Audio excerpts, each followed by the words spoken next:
말씀의 은혜를 나누겠습니다. 오늘 본문은 한 여인의 죽음로부터 시작합니다.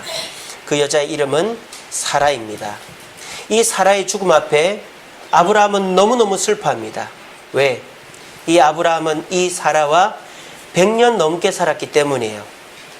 여러분들도 오래오래 사시겠지만은 여기서 100년 넘게 아내와 살 만한 분들이 있을까요? 물론 그런 분들이 있기를 바랍니다. 아무도 아멘을 안 하시네. 다음 생에 태어날 일은 없겠지만 다음 생에 태어나면 마음이 바뀝니까? 이 아브라함은 100년 가까이 같이 산 아내가 죽어서 너무너무 슬픈 거예요. 근데 단순히 아내가 죽었기 때문에 슬퍼하는 정도를 넘어서고 있습니다. 왜? 이 사라는 자신의 동지였기 때문입니다. 하나님께서 아브라함에게 나타나 내가 지시할 땅으로 가라고 했을 때 묵묵히 길을 나섰던 여인이 사라입니다.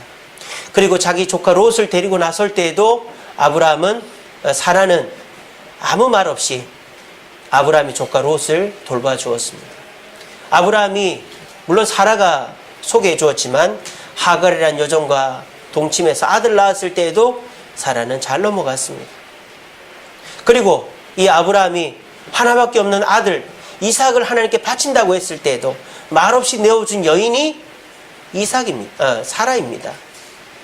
그러니까 이 사라는 단순히 아브라함이 한 아내들 중에 하나가 아니라 동지였던 것이죠. 부부도 그렇다고 그러잖아요. 처음에는 사랑으로 살지만 나중에는 뭐로 산다?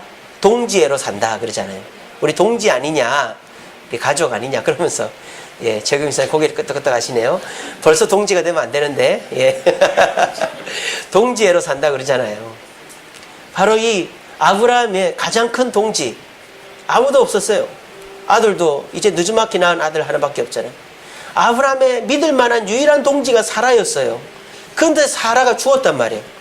그래서 오늘 본문에 뭐라고 되어 있습니까? 아브라함이 너무너무 애통했다. 2절에 보니까 사라를 위하여 슬퍼하며 애통했다라고 되어 있습니다. 근데요, 이 사라의 죽음을 아브라함만 애통해한 것이 아니었습니다. 하나님도 너무너무 애통해했습니다. 그 증거가 뭔지 아십니까? 1절 끝에 나옵니다. 1절에 뭐라고 되어 있습니까? 사라가 몇 년을 살았다? 127세를 살았다.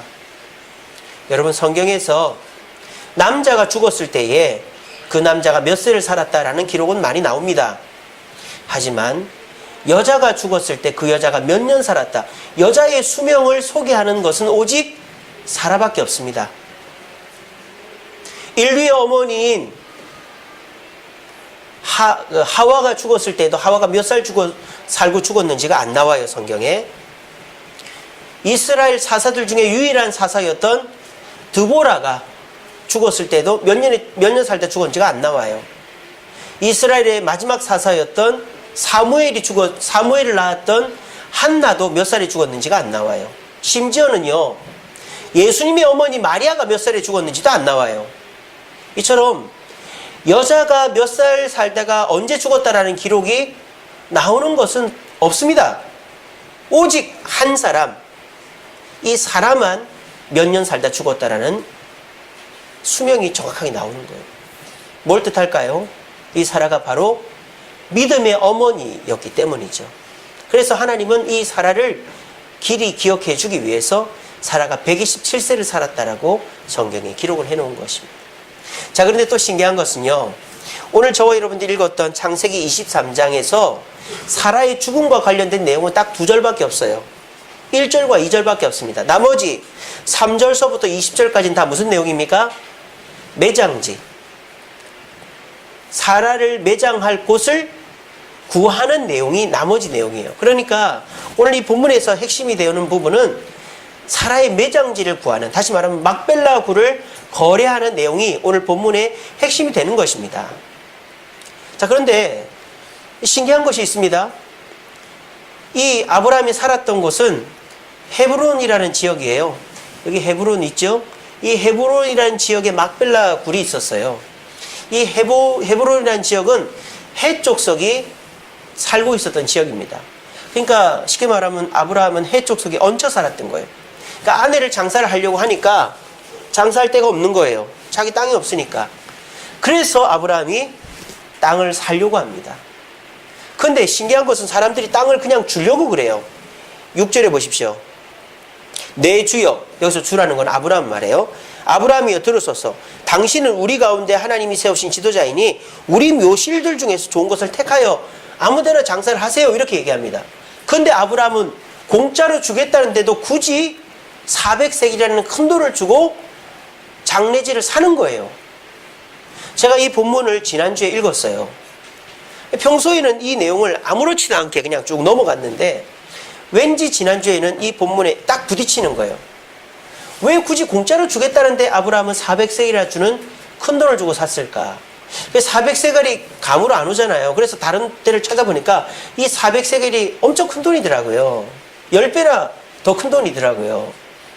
그래서 왜 아브라함은 이렇게 큰 돈을 들여서 공짜로 주겠다는데 매장지를 산 걸까? 묵상을 해보았습니다. 그러면서 제가 이 본문을 통해 묵상한 것은 바로 교회였습니다.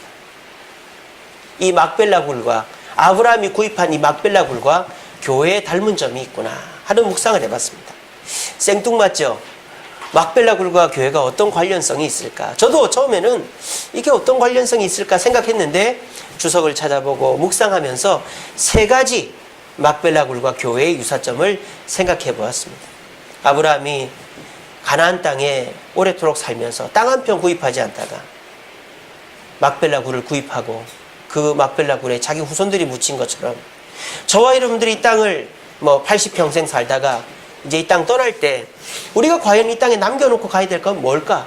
내 후손들을 위해서 남겨놓을 가장 중요한 게 뭘까? 묵상하다 보니까 자연스럽게 이 막벨라 굴과 교회가 연결되어지는 것을 생각하게 되었습니다.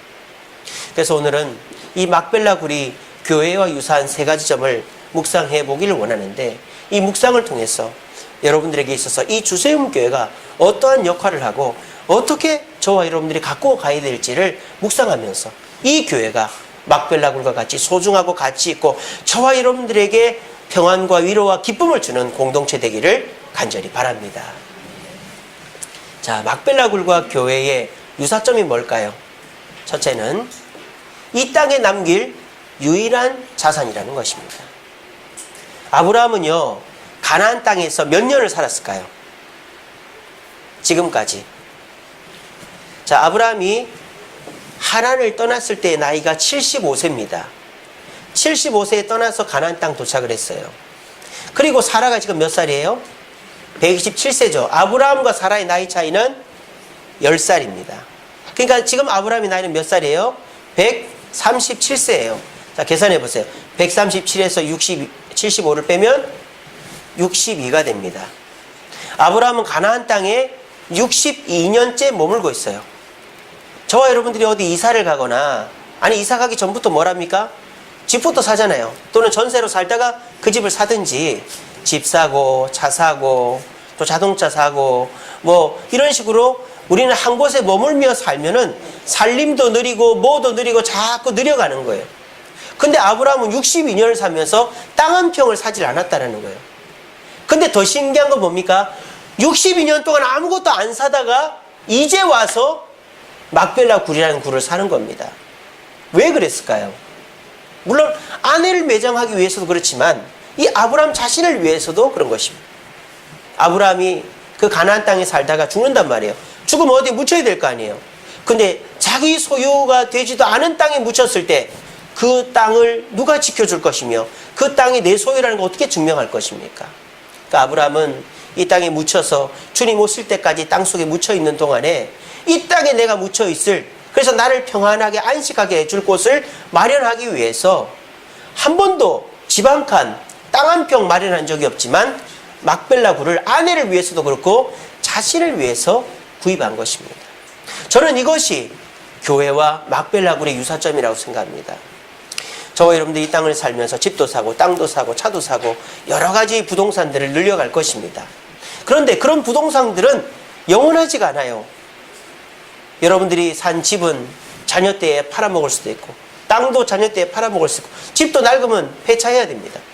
차도 낡으면 폐차해야 됩니다. 이처럼 세상에 남겨놓고 가는 부동산들은요, 내가 내 때에는 잘 남겨놔도 내 후손 때에 계속 갈지 안 갈지 몰라요. 그런데 이 교회는 어떻습니까? 여러분들이 이 땅에 살다가 이 땅을 떠나도 이 교회는 주님 오실 때까지 없어지지 않습니다. 주님 오실 때까지 뭐 자리는 조금 옮길 수도 있지만 그곳에 계속 있는 것입니다. 그러므로 저와 여러분들이 이 땅에서 뭐 집을 사는 것도 중요합니다. 땅을 사는 것도 중요합니다. 하지만은 저와 여러분들이 정말 이 땅에 남겨놓고 가야 될 자산 중에 하나는 뭐냐? 저는 이 교회라고 생각합니다. 그래서 여러분들이 이 교회를 남겨놓을 때 여러분들에게는 이 신앙생활 하면서도 복이 내리는 것이죠. 배는 어떻습니까? 배가 바다 위를 떠다닙니다. 근데 그 배가 바다 위를 떠다니다가도 반드시 어디로 돌아와야 되죠? 항구로 돌아와야 돼요. 왜? 배가 먹을 거리를 무한정 싣고 다닐 수 없고 배가 연료를 무한정 싣고 다닐 수도 없기 때문입니다. 뭐 요즘은 바닷물을 정수해서 먹기도 합니다만은 배가 무한정 바다 위를 떠날 수 없고 반드시 항구로 돌아와야 돼요. 저와 여러분들의 영적인 항구, 영적인 안식처가 어디입니까? 물론 가정이기도 하지만 바로 이곳 교회인 것입니다. 저와 여러분들이 이 교회를 나의 항구 삼아서 일주일마다 한 번씩 교회 나와서 말씀 듣고 깨달음 얻고 마음의 평안을 얻고 또 삶에 대한 소망과 희망과 앞날의 비전을 얻고 돌아갈 때 우리는 이 짧은 인생이지만 80년, 90년 살아가는 동안에 힘들고 어려운 일도 잘 이겨나가고 이 세상을 힘들어도 기뻐하면서 살아갈 수 있는 것입니다. 또 저와 여러분들이 세상 살아가는 동안에는 서로 경쟁하고 서로 헐뜯고 서로 못 잡아먹어서 안달인데 이 교회는 어떻습니까? 부족함이 있어도 연약함이 있어도 다 돌봐주고 이해해주고 사랑해주는 성도들이 있잖아요. 그러니까 저와 여러분들이 이 땅에서 우리가 남겨놓고 가야 될 중요한 자산 중에 하나가 바로 이 교회다라는 것입니다. 여러분들에게 있어서 이 주세음교회는 어떤 곳입니까? 여러분들이 매주일 한번 나와서 예배드리고 가는 그런 단순한 한두 시간 머무는 곳입니까? 아니면 이 교회가 나의 영혼의 항구이다 이런 생각을 하십니까? 저는 이 주세음교회에 오는 것이 너무너무 행복합니다. 여러분 만나는 것이 행복하고 이 주세음교회에서 제 영혼의 안식과 삶의 평안과 위로를 받고 있습니다. 오늘 이 자리에 오신 저와 여러분들도 다 그러하시리라고 저는 믿습니다. 우리가 아무 생각 없이 교회 다니면 교회가 주는 기쁨과 유익을 헤아리지를 못해요. 오늘 이 시간부터 한번 생각해 보시기 바랍니다. 그렇구나. 내가 이 세상에 남겨야 될 것이 많이 있지만 남겨놓고 떠나면 결국 다 없어지는데 이 교회는 주님 오실 때까지 없어지지 않는구나. 그리고 내가 이 땅 사는 동안에 이 교회를 섬길 때 이 교회에서 참된 평안과 위로와 만족과 안식을 누릴 수 있구나. 그러므로 내가 이 교회를 섬기고 이 교회를 사랑하고 이 교회에 헌신해야 되겠다라는 마음을 가질 때 저와 여러분들 이 땅 살아갈 때 더 큰 축복과 평안이 내리는 줄로 믿으시는 저와 여러분 되기를 간절히 바랍니다. 두 번째로 막벨라 굴과 교회의 유사점이 뭘까요?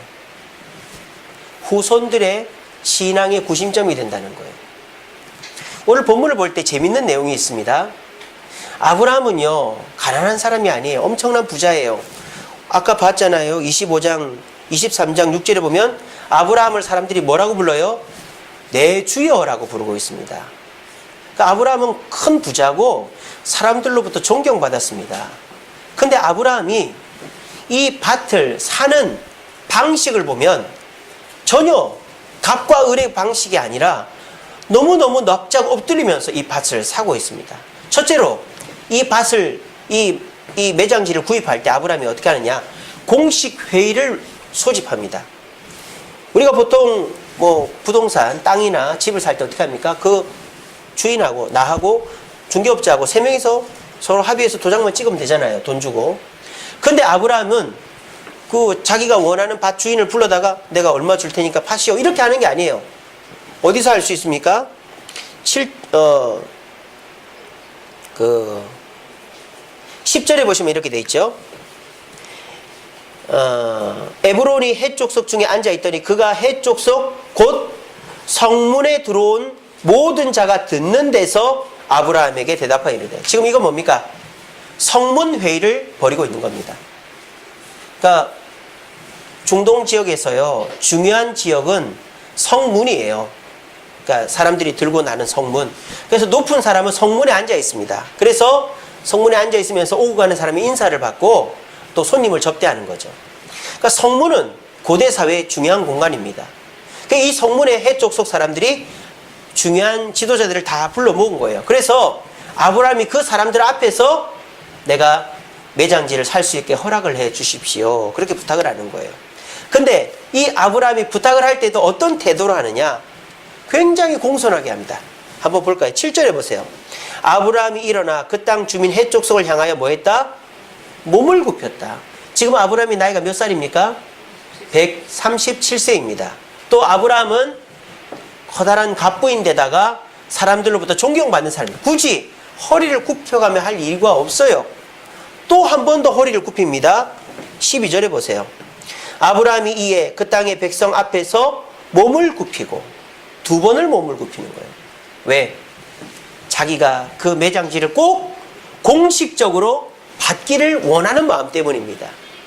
자, 그렇다면 아브라함은 왜 이렇게 굽신굽신 해가면서 또 그냥 사람들 모르게 돈만 주고 살 수도 있는데 그 많은 사람들 성문회의를 통해서 불러 모아가지고 공식적인 회의로 그 막벨라굴을 샀을까요? 누구 때문에? 자녀들 때문에.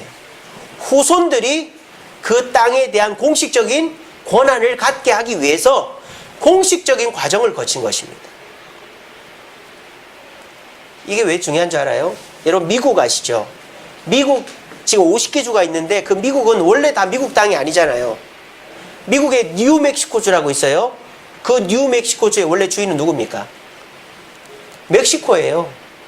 멕시코한테 어떻게 했어요? 돈 주고 샀어요. 그리고 미국 땅에는 원래 프랑스 땅이 있었어요. 어떻게 했을까요? 돈 주고 샀어요. 물론 영국과는 전쟁을 해서 독립전쟁을 했지만 프랑스한테 돈 주고 사고요. 멕시코한테 돈 주고 샀고 또 알라스카주는 누구한테 돈 주고 샀어요? 러시아한테 돈 주고 샀어요. 만약 미국이 다른 나라 땅을 무단으로 점거하고 했으면 반드시 분쟁이 일어납니다. 영토 분쟁. 지금 그 대표적인 예가 뭡니까?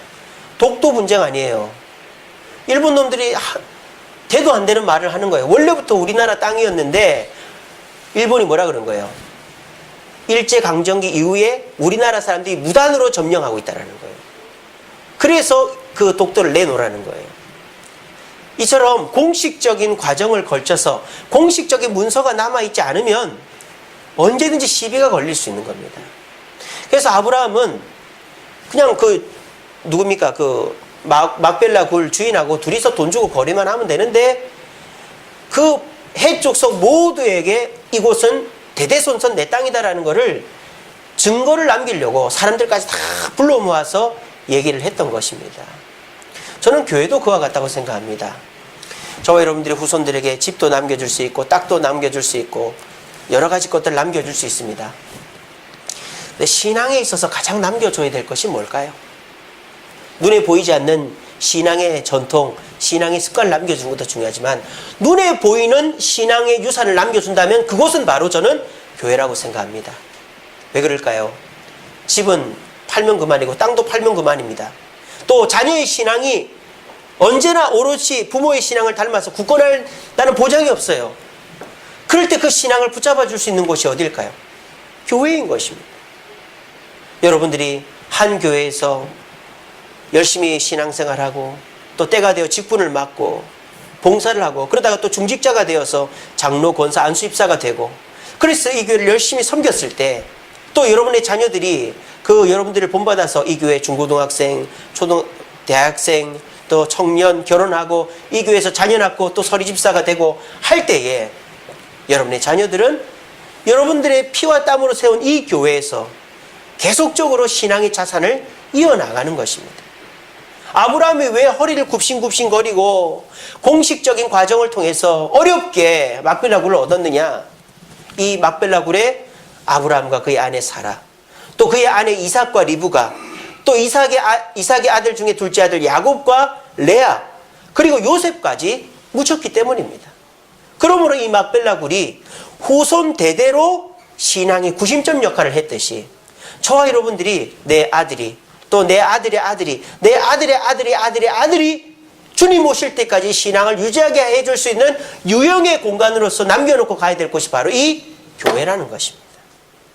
그러므로 저와 여러분들이 한 교회에서 열정을 다하여 섬기며 내가 이 교회에 헌신하는 것이 나도 신앙적으로 위로를 받고 은혜를 받고 또 서로 교제하는 것도 있지만 내 자녀들에게 의지할 수 있는 신앙의 버팀목을 만들어주는 곳이 되기 때문입니다. 지방교회들은 이런 게 참 힘들어요. 왜냐? 제가 있던 그 진해 동부교회만 해도 뭐 조금 공부 잘하고 조금 뭐 하면은 다 서울로 가버리니까 저 또래들이 남아있는 사람이 한두 명밖에 없어요. 서울은 그렇지 않죠. 서울은 웬만하면은 지방으로 가질 않아요.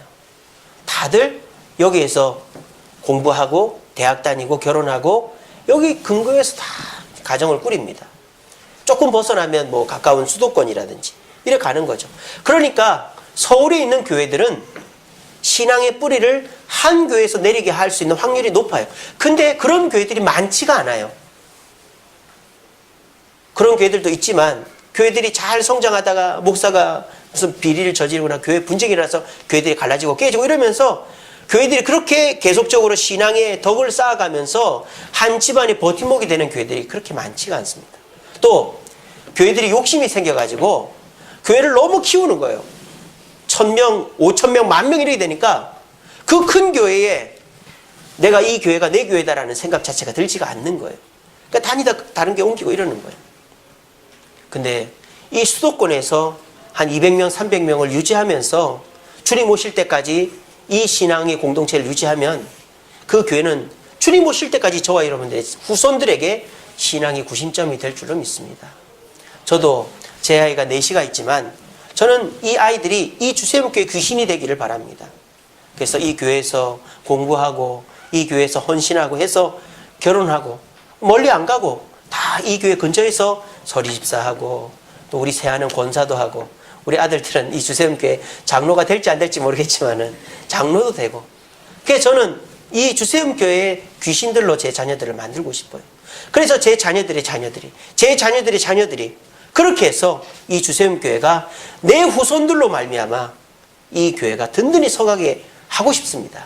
여러분들은 어떠십니까? 여러분들은 여러분들의 자녀들이 이 교회에서 영원토록 우리의 후손들이 주님 오실 때까지 신앙의 가문을 이끌어가고 가게 하고 싶지 않아요? 저는 그렇게 하는 게 제 꿈입니다. 저와 같은 꿈을 가지는 가정이 한 10가정만 있으면 이 주세움교회는 부흥을 안 할래야 안 할 수가 없겠죠. 자동적으로 부흥이 되는 것입니다. 근데 요즘은 그런 마음들이 별로 없는 거예요. 그래서 자녀들이 많이 흩어지기도 하고 또 교회가 하나 되어서 한 교회를 한 집안이 섬긴다는 것이 참 힘든 세상이 됐습니다. 하지만 여러분들이 지금부터라도 우리 교회는 주세움교회다. 너 결혼했어도 절대 주세움교회 나와야 된다. 우리 함께 이 주세움교회를 세워나가자. 그러면요. 여러분의 자녀들의 신앙생활 좀 흔들리잖아요. 그럼 누가 잡아줄까요? 10,000명, 20,000명 되는 교회에서 잡아줄까요? 담임 목사님 찾아가서 신방하겠습니까? 그런 교회 담임 목사님 얼굴 보기도 힘듭니다. 하지만 이 주세움교회는 여러분의 중학생짜리 자녀라도 제가 달려갑니다. 안 만나줘서 그렇지. 저는 여러분들 중고등학생들까지 교회 안 나오면 다 만나주려고 해요. 다 만나고 신방하고 여러분들의 자녀 한 명이라도 교회를 안 나오면 제가 얼마나 마음이 아픈지 몰라요. 왜 그렇게 하느냐? 저는 저와 여러분들이 이 주세움교회에서 신앙의 구심점을 만들게 하고 싶어서 그런 것입니다. 그렇게 해서 여러분들이 우리 후손들에게 돈도 남길 수도 있지만 주님 오실 때까지 우리 가문이 신앙의 가문이 되게 하기 위해서 이 교회가 여러분들의 버팀목이 되게 하는 것이죠. 부디 우리 말씀을 꼭 기억하시고 지금부터라도 기도에 무릎을 쌓아 보시길 바랍니다. 주님, 내 가족이, 내 자녀가, 내 후손들이 이 교회에서 주님 오실 때까지 신앙생활 하기를 바랍니다.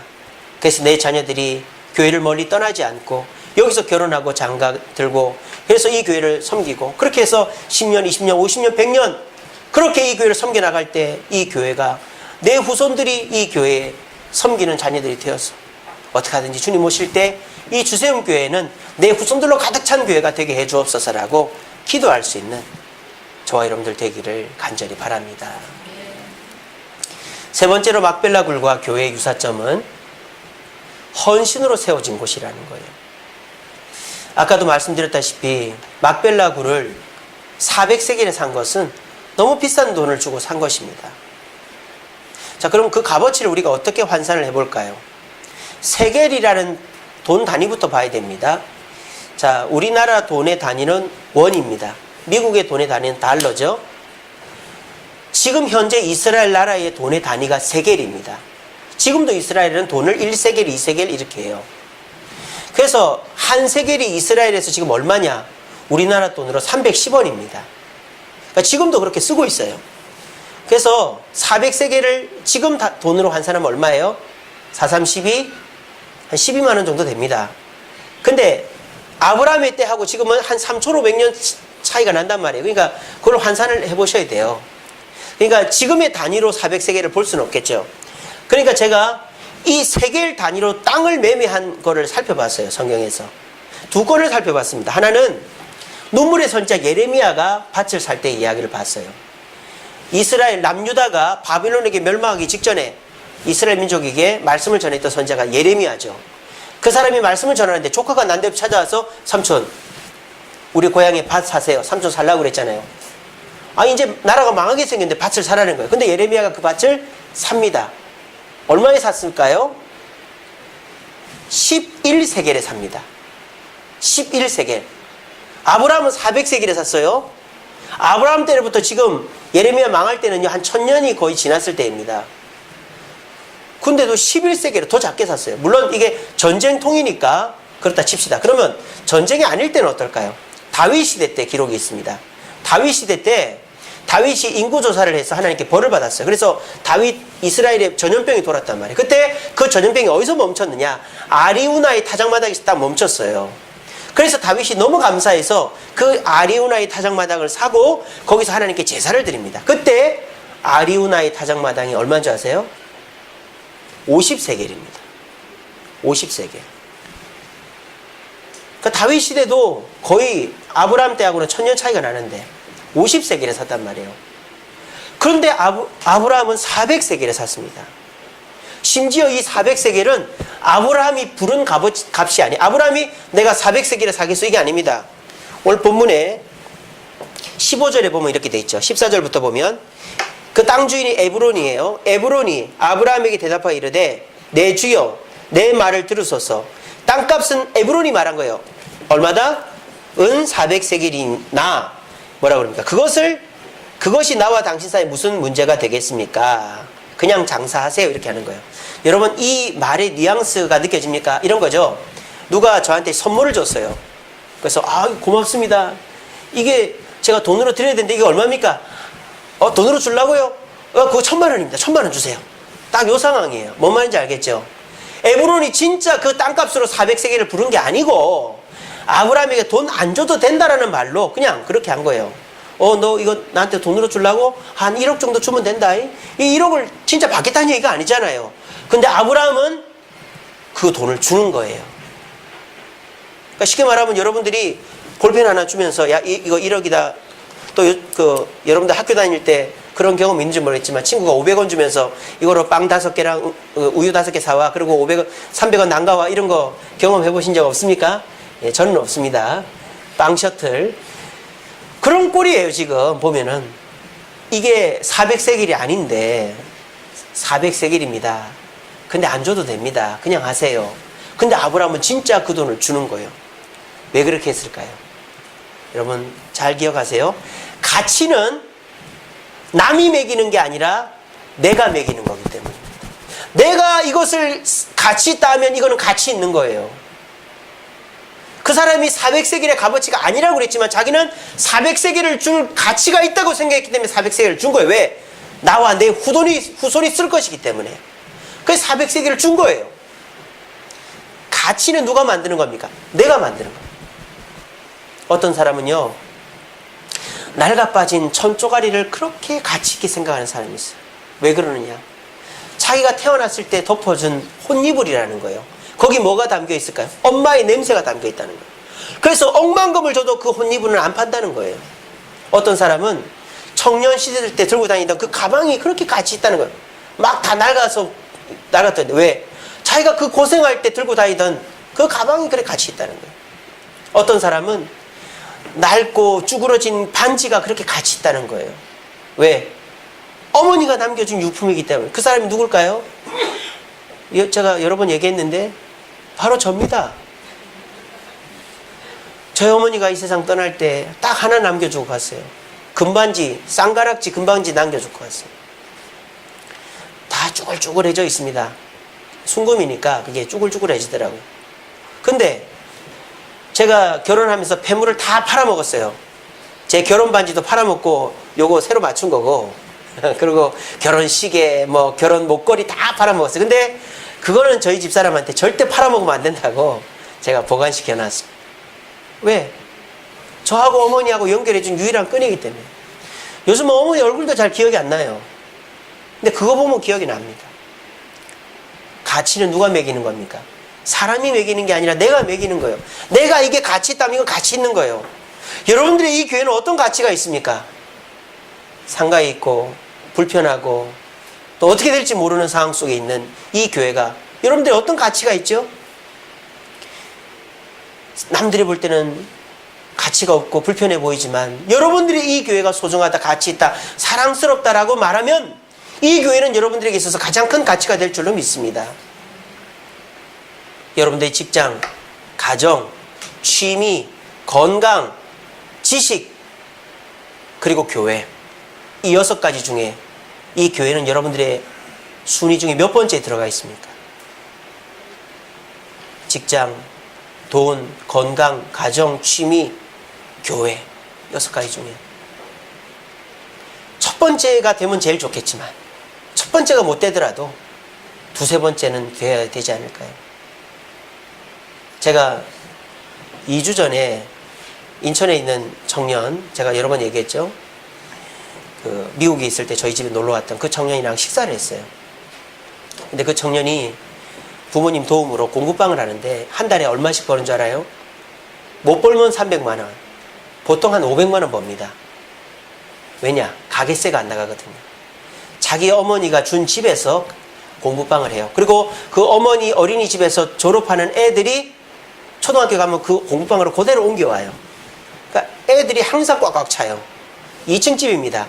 1층을 한 군데 더 내면 한 달에 거의 1,000만 원 벌 수 있습니다. 지금 그 계획을 하고 있어요. 이제 나이가 30살입니다. 대학을 28에 졸업했으니까 이제 직장생. 여러분 그 나이에 500만 원씩 벌 수 있는 사람이 있겠어요? 요즘 같은 시절에? 근데 그거를 몰라요. 자기가 얼마나 행운하라는 걸 몰라요. 하는 말이 내가 돈을 이만큼 버니까 나가서 살고 싶고 집 얻어 살고 싶고 그런 얘기를 자꾸 해요. 그리고 부모님은 딱 하나 바라는 게 있습니다. 집도 주고 애들도 붙여주고 그렇게 애가 기반 잡게 해줘서 딱 하나 바래요. 신앙생활 열심히 하라고. 근데 그거를 너무 죽도록 귀찮아하는 거예요. 그러면서 하는 말이 나는 그 교회 목사님이 싫고 청년들이 싫고 그래서 나가기 싫다 그러는 거예요. 제가 해줄 말이 없더라고요. 지금 거의 뭐 2012년 1년서부터 만났으니까 6년째 만나고 있는데 신앙의 변화가 없는 거예요. 제가 가만히 생각을 해봤어요. 왜 그럴까? 고생을 안 해봐서 그런 것 같아요. 부모님이 다 알아서 해준 고생을 안 하는 거예요. 그리고 더 중요한 건 뭐냐? 그 청년에게 있어서 첫 번째는 여자친구입니다. 두 번째는 야구입니다. 세 번째는 자기 일이에요. 네 번째는 자기 건강이고 외모입니다. 그리고 다섯 번째 친구예요. 그리고 쭉 내려가서 교회는 한 10번째, 11번째 있는 거예요. 그래서 제가 겉으로는 얘기 못하고 속으로 네가 고생을 해봐야 그리고 교회를 첫 번째는 아니더라도 두세 번째 자리에 놔야 네 신앙이 성장하겠구나. 속으로 그 생각하고 그 기도하고 있습니다. 그 어머니 권사님하고도 그렇게 통화하고 있어요. 저와 여러분들이 매주 교회를 나오고 신앙생활을 하고 있습니다. 그런데 우리 교회는 이래서 싫고 저래서 싫고 답답하고 그렇다 이런 생각들이 드실죠. 물론 교회가 답답하고 어렵고 힘든 것들도 있을 거예요. 사람이 마음에 안 드는 것들도 있으실 거고요. 근데 중요한 건 뭘까요? 가치는 내가 매기는 거예요. 내가 여기가 가치 있다 하면은 여기는 저 여의도 순복음교회보다 10,000명, 20,000명 모이는 교회보다 가치 있는 교회가 되는 겁니다. 근데 내 마음이 떠나고 내가 이 교회가 가치가 없다 생각하면은 이 교회는 아무리 잘해줘도 맨날 신방을 가도 맨날 먹을 걸 해줘도 맨날 기도를 해줘도 이 교회는 떠나고 싶은 교회가 되는 거예요. 그 가치는 내가 매기는 거예요. 그러나 오늘날 사람들의 순위 속에서 돈이, 지식이, 성공이, 여행이, 가족이 우선이니까 교회가 저 뒤에 밀려가 있으니까 다들 교회에 대해서 불만을 품고 있는 거예요. 예전보다 시설도 좋고 목사님들 설교도 잘하고 교회가 워낙 편해졌는데 다들 세상 살다 보니까 우선순위 앞쪽에는 다 교회가 신앙이 아닌 다른 것들이 들어가 있는 거예요. 그러니까 자연스럽게 교회에서 약간의 불편함과 문제가 생기면 그냥 교회를 떠나는 거예요. 저와 여러분들의 삶 속에 이 교회는 몇 번째 가치로 매겨져 있습니까? 첫 번째는 아닐지라도 여러분들에게 가치 있는 교회가 되기를 바랍니다. 그럼 우리가 이 교회가 우리에게 가치가 있으려면 어떻게 될까요? 어떤 헌신을 해야 될까요? 저는 첫째로는 모이는 거라고 생각합니다. 헌금도 중요하지만은 더 중요한 건 모이는 거예요. 주일 예배, 새벽 기도, 수요 기도, 금요 기도. 내가 시간이 많아서 건강해서 내가 여유가 있어서 모이는 게 아니라 교회가 모이니까 내가 시간을 내어서라도 가야 되겠다 생각하는 거죠. 특별히 이 교회에서 헌신하겠다고 다짐한 우리 중직자분들이라면 특별히 더 주일 예배, 새벽 기도, 수요 기도, 금요 기도를 시간을 내어서라도 내가 여유가 없더라도 참석해 주시기를 바랍니다. 그것이 첫 번째 헌신입니다. 두 번째 헌신은 뭘까요? 이 교회를 자랑하는 것입니다. 사람이요, 마음에 안 들면 자랑을 안 해요. 근데 내가 이 교회가 사랑스럽고 자랑할 만하다 싶으면 자랑을 하는 거예요. 신앙생활하다 실망한 사람, 또 세상에서 좌절하고 낙심하고 있는 사람들에게 밥도 사줄 수 있고 돈도 줄 수 있습니다만 여러분들이 가장 교회를 소중하게 생각한다면 밥보다도 돈보다도 교회를 소개해 주겠죠. 그러면 그 사람들이 교회를 나오는 거예요. 세 번째로 우리가 교회를 위해 할 수 있는 헌신은 봉사입니다. 사람에게 가장 소중한 물건은 손때 묻은 것입니다. 내 손때 묻은 것이 가장 소중한 거예요. 아무리 낡은 포니 같은 자동차라도, 엘란트라, 무슨 뭐 에스페로 이런 자동차라도 잘 다니는 차들은 뭡니까? 내 손때가 묻었기 때문에 고쳐서라도 타는 거예요. 근데 아무리 새로 산 스마트폰이라도 내 손에 안 익으면은 액정만 깨져도 바꾸는 거예요. 저와 여러분들에게 있어서 내가 쓰레기라도 하나 줍고 저 좁아 터진 주방이지만 저기서 음식을 하고 내가 여기서 뭐 몇 명 안 되는 아이들이지만 가르치고 이런 봉사를 할 때 진정 이 교회는 내 교회가 되는 것입니다. 가치는 크기가 화려함이 매기는 게 아니라 내가 매기는 겁니다. 아브라함이 400세겔이나 주고 살 곳이 아니지만 내가 그 400세겔의 가치가 있다 생각했기 때문에 그걸 산 것입니다. 마찬가지로 이 주세움교회가 여러분들에게 어떤 가치로 각인될지는 몰라도 저는 이 주세움교회는 이 세상 그 어떤 교회보다 좋은 교회라고 믿습니다. 여러분들도 그런 믿음이 있었으면 좋겠어요. 그리고 이 교회에 내가 할 수 있는 열정을 쏟아부으시길 바랍니다. 모임에 적극적으로 참여하고 그리고 이 교회가 전도한다고 할 때 주변 사람들에게 교회를 자랑하고 허드렛 일이라도 교회가 같이 섬기고 봉사하자고 할 때 섬겨주고 이렇게 내 손때가 묻어갈 때 이 교회는 정작 내 교회가 되고 이 교회는 내 후손들에게 대대손손 신앙의 구심점이요 버팀목이 되어질 뿐만 아니라 이 땅 살아가는 여러분들에게 평안과 기쁨과 안식을 주게 될 것입니다. 부디 오늘 이 말씀 꼭 기억하시고 이 교회에서 내 신앙의 뼈를 묻고 주님을 섬기리라 다짐할 수 있는 저와 여러분들 되시기를 간절히 바랍니다. 말씀을 맺겠습니다. 자, 이 사자성어인데요. 뭘까요? 표사, 유피, 인사, 유명입니다. 뭔지 아시겠죠? 표범, 호랑이 표자입니다. 호랑이는 죽어서 유피, 가죽을 남기고 사람은 죽어서 유명, 이름을 남긴다. 사람의 본능이죠. 사람은 누군가가 나를 기억해 주길 바랍니다. 잊혀지는 것을 싫어해요. 그래서 사람들 중에서요, 유명하고 존경받는 사람들은 우리가 기억해달라고 안 해도 기억해 줍니다. 사전이나 책을 통해서 그 사람을 영원토록 기억해 주죠. 이것만큼 가치 있는 일이 없어요. 세상에 그렇게 큰 부자들이 많아도 부자를 기억해 주는 사람은 없어요. 단 사람을 위해 헌신하고 열정을 다한 위인들은 세상이 죽을 때까지 기억해 주는 겁니다. 자, 이렇게 위인이 되지 못해도 기억되는 방법이 있습니다. 그건 뭘까요? 후손에 의해서, 내 자녀들에 의해서 기억되는 겁니다. 그래서 무덤 앞에 묘비를 세워놓고 그 묘비에다 우리 부모가 어떤 일을 했는지 기억해 주기를 바라는 게 사람의 마음이에요. 자, 이렇게 위인이거나 자녀들에게 존경받는 사람은 이렇게라도 될 수 있는데, 이렇지 못하는 사람들은 이렇게라도 하고 싶은 거예요.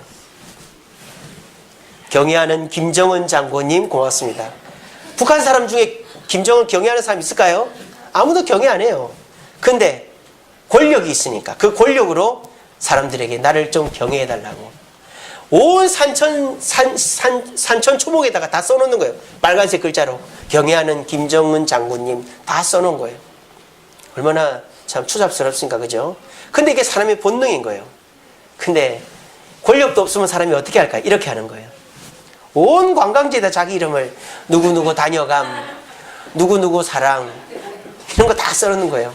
그래서 세계 각지마다 관광지마다 중국 사람들이 다 써놓고 다녀가지고 몸살을 안다 그러잖아요. 이거 본능인 것이죠. 흔적을 남겨놓고 싶어 하는 것이. 저와 여러분들도 이 땅 살다가 세상 떠날 때 누군가가 나를 기억해 주기를 바라요. 근데 우리 자녀들이요, 저와 여러분들을 기억해 주는 것 같지만 제사도 3대를 못 갑니다. 자녀들도 우리 기억 안 해줘요. 근데 누가 기억해 줄까요? 교회는 기억을 해줍니다. 에베소서 1장 23절 말씀입니다. 교회는 그의 몸이니 만물 안에서 만물을 충만케 하시는 자의 충만이니라. 자, 교회는요, 만물을 충만케 하는, 이 세상을 축복하고 이 세상을 돌봐줄 수 있는 충만한 축복과 은혜가 가득한 곳이다라는 거. 왜? 이 교회는 뭐기 때문에? 예수님의 몸이기 때문입니다. 그런 이 교회, 예수님의 몸, 하나님의 은혜가 가득한 이 예수님 몸된 교회를 섬긴 자는 어떻게 된다? 요한 3서 1장 6절입니다. 저희가 교회 앞에서 너희의 사랑을 증거하였느니라. 내가 하나님께 합당하게 저희를 전성하면 가하리로다. 너희의 사랑을 누가? 저희가 교회 앞에서 증거했다. 이거는 가이오라는 장로를 순회 전도자들이, 가이오라는 장로가 우리를 돌봐주었습니다. 그러면서 요한에게 가이오가 우리를 돌봐줬습니다. 그렇게 가이오를 칭찬하는 거예요. 그래서 요한이 요한 3서를 가이오에게 써보내면서 가이오야, 네가 전도하는 사람 돌봐줬다면서 그거를 누가 기억해 주겠다? 우리 교회가 기억해 주겠다. 그렇게 합니다. 저는 우리 교회 공간이 좀 더 넓어지면 꿈꾸고 있는 것이 있습니다. 당회실을 좀 넓게 해서 우리 교회를 섬기고 간 분들의 사진과 이력을 다 붙여놓을 거예요. 어떤 장로님 몇 년서부터 몇 년까지 장로 봉사하시면서 어떤 일을 하셨다. 어떤 권사님, 어떤 안수 집사님, 그런 식으로 쫙 붙여놓을 거예요. 그리고 지금 제가 이 교회 개척하면서부터 하고 있는 일이 뭐냐? 교회 주보, 교회 행정 문서, 교회 모든 자료를 컴퓨터에도 있지만 제본을 다 하고 있습니다. 2권씩. 한 권 혹시 잃어버리면 어떨까 싶어서 한 권은 전시하고 한 권은 보관하고, 그렇게 해서 그거를 도서관처럼 당회실에다 꾸며놓을 거예요. 그리고 여러분들 저희 교회 홈페이지가 있는 거 아십니까? 제가 밴드를 만들어놔가지고 홈페이지를 안 들어오시더라고요, 우리 성도님들이. 그런데도 저는 일주일에 10번이 넘게 홈페이지 들어갑니다. 그래서 홈페이지에다 사진도 올리고 글도 올리고 주보도 올리고 모든 자료를 다 올립니다. 왜 그럴까요? 거기에 우리 교회의 역사가 기록되기 때문입니다. 저는 그래서 저와 여러분들이 이 교회를 통해서 기억되기를 바라는 거예요. 그래서 저는 그걸 하고 싶습니다. 여러분, 위인과 같은 사람이 못 돼도, 후손들이 안 기억해줘도, 권력이 없어도, 낙서 이렇게 안 해도 여러분들을 기억해 줄 곳이 있습니다. 그것은 바로 이 주세움 교회입니다. 저는 여러분들이 하고 있는 일들을 지금 다 기록을 해놓고 있어요. 우리 홈페이지에 있고 우리 주보에 있고 제 머릿속에 다 있습니다. 공간이 되면 그거를 역사 박물관으로 해서 주님 오실 때 모든 기록이 다 남아있게 할 것입니다. 이것은 저 혼자 할 수 있는 일이 아니라 저와 여러분들이 함께 해줘야 될 일입니다. 이 교회 어떻게 생각하십니까? 이 험악한 세상 살며 여러분들의 영혼이 잠시 쉬어가는 항구와 같은 곳입니다. 또 이 교회, 여러분들의 후손 대대손손으로 신앙의 구심점이 되어줄 곳입니다. 이 주세움 교회, 여러분들의 손때가 묻고 헌신이 묻어서 같이 있어질 때 이 교회는 그 어떤 세상의 교회보다 가치 있게 될 것입니다. 그래서 이 교회의 가치는 저와 여러분들이 세워가는 것입니다. 오늘 이 말씀을 들으시고 그렇구나, 이 주세움교회를 내가 사랑해야 되겠다, 또 함께 갖고 가야 되겠다. 그래서 모임이 있으면 함께 잘 참여하고, 또 전도할 때 함께 전도하고, 그리고 이 교회에 내가 봉사할 곳이 있을 때 봉사할 때 이 교회는 나에게 평안이 되고 내 자녀들에게 신앙의 구심점이 되어서 하나님의 은혜가 넘치는 곳이 될 것이다. 묵상하시면서 다짐하시고 이 교회를 위해 헌신할 수 있는 저와 여러분들 되시기를 간절히 바랍니다. 기도하겠습니다. 사랑해 주님 감사합니다. 오늘도 귀한 말씀 주시니 감사합니다. 이 세상에 하고 많은 교회들이 있지만 한 곳에 머물러 그 교회를 내 우선순위로 잡고 헌신할 만한 교회들이 별로 없는 것을 봅니다.